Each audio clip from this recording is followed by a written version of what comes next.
Top 8 Forgotten Car Features That Once Existed. Just 10 years ago, cars had features that seem to be completely forgotten nowadays. However, it wasn't long ago when they were all the rage in terms of safety and luxury. Although we're not likely to see these features coming back anytime soon, it's still fun to look back at them and reminisce about the good old days of car technology. Let's take a look at 8 of the most forgotten car features that once existed. But before starting the videos, be sure to smash the like button and subscribe to never miss out on any of our videos.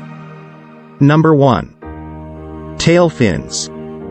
Car manufacturers were trying to give their cars a futuristic look in 1957, but they forgot something important: aerodynamics. At highway speeds, rear-end collisions with tail fins caused more injuries than those without them, so designers had to rethink them. It was one of those unintended consequences of a good idea, said Robert Cumberford, an auto industry design expert and consultant in Woodstock, Connecticut. They looked great on showroom floors but sacrificed safety. The storied 1950s era of tail fins is mostly behind us now, except in Hollywood movies set back then and/or on amusement park rides such as Thunder Road at Six Flags Great Adventure outside New York City. Another largely vanished option is power steering. Before power steering, all cars had manual steering. Most people, including younger drivers today, have never driven a manual steering vehicle of any kind, Cumberford said. That's why you see warnings in some new cars that describe how to turn and where to rest your hands on a wheel. People aren't used to doing it anymore. Number 2. Bench seats. The bench seat was a rather common sight in cars for many years, but now it's an endangered species. Still, if you take a look at some of today's older models or classic cars, there's a good chance you'll find a bench seat hidden somewhere inside. They can be nice because they offer more than one passenger enough room to stretch out and relax while on long road trips. Since you don't have any armrests to get in your way, you can use both arms to drive safely. However, it is worth noting that seating 3 across is usually impossible with a bench seat, which might not matter much when only 2 people are riding along. It's also worth pointing out that they typically lack support in the lumbar region, which could prove uncomfortable after a few hours behind the wheel. This design isn't without its drawbacks. But if you're looking for something different from your standard bucket seats, then a bench seat may just be what you need. Number 3. Spare tire. The spare tire, or spare as it is called in Australia and New Zealand, is an early 20th century American phrase. It refers to an automobile's spare tire, attached on its underside to a plate hidden under a cover in one of 4 locations on most cars: in front of each rear wheel, outboard, inside each rear fender, behind each rear quarter panel, or on top of either front fender below its leading edge. A spare was originally intended for temporary use until a flat tire could be removed and repaired or replaced. Nowadays, modern vehicles typically have only one spare tire but are equipped with run-flat tires designed to run for limited distances after being punctured by nails or other sharp objects without permanent damage.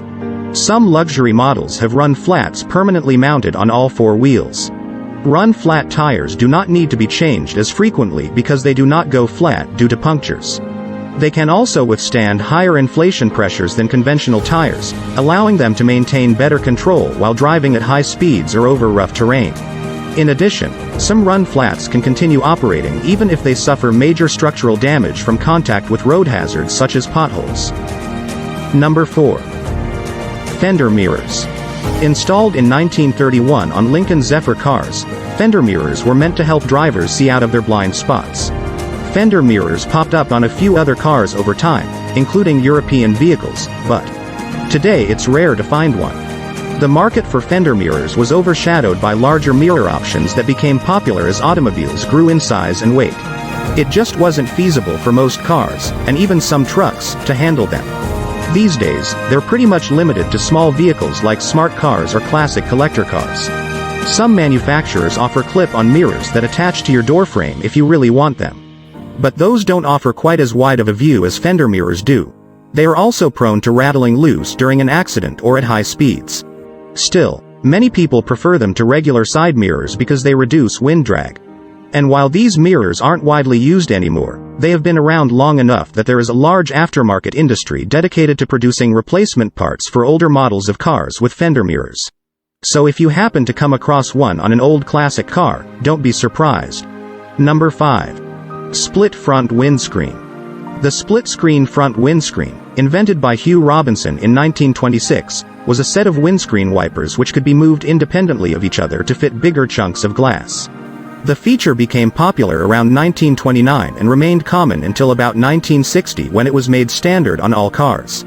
Although still being sold as late as 1986, production had stopped over 20 years earlier. Several companies have re-released them for retro models. But these are heavily branded replicas. Even today few cars come with independent windscreen wipers. It's thought that having 2 wiper blades allows you to clean your entire window without having any streaks left behind. Modern technology has meant most drivers just need one large wiper blade and don't bother trying to fit both halves at once. It's thought that having 2 wiper blades allows you to clean your entire window without having any streaks left behind. Number 6. Steel wheels. As an alternative to rubber tires, steel wheels were popular during World War II, when rubber was scarce. Steel wheels haven't been manufactured since 1943.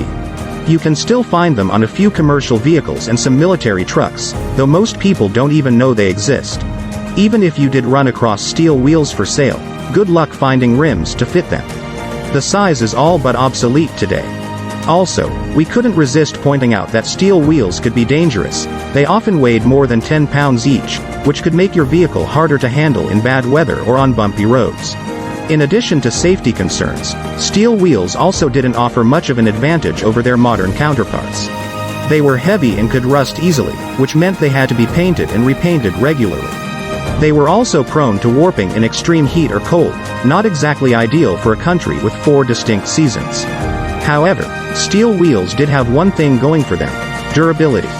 Rubber wheel cars needed new tires every year or 2, or more frequently if you drove on dirt roads, but steel wheel cars could go for 5 years or more without a tire change, and sometimes even longer than that. Number 7. Manual windows. Long ago, an auto window wouldn't open or close by itself. It required you to roll it up and down using a handle, the same way we roll up and down blinds. If you were pulling into your parking spot and heard some punk kid yelling at you for rolling up his window, he was talking about your 8-track tape player. He hadn't yet figured out how to use it properly. Today, you'll only find manual windows in 2 places: antique vehicles and small plastic toys. Not to be confused with manual roll-up windows on barns. Those are much bigger than you think they are. Number 8. Antenna. Way back when, cars used to come with antennas. Before smartphones, radios were made to pick up a signal using an antenna. This eliminated static and enabled users to receive clearer sound, albeit with less variety. Antennas aren't standard on all cars anymore, but in case you want yours fixed or replaced, or if you have an old-school radio in your older model, then head over to your local dealership for help. Most dealerships will install one free of charge. Of course, if you can't get it done there, do a quick Google search for local radio installation shops and find one near you. It won't be too hard to find someone who can replace your antenna quickly and easily. And as long as you don't mind a little static, your music should sound great again. Just remember, if you have an old car without any kind of built-in Bluetooth technology, keep those hands off that phone while driving. It could cost you big time. That's all for today. Hope you liked the video. Do not forget to subscribe to our YouTube channel. We will be back soon with another video.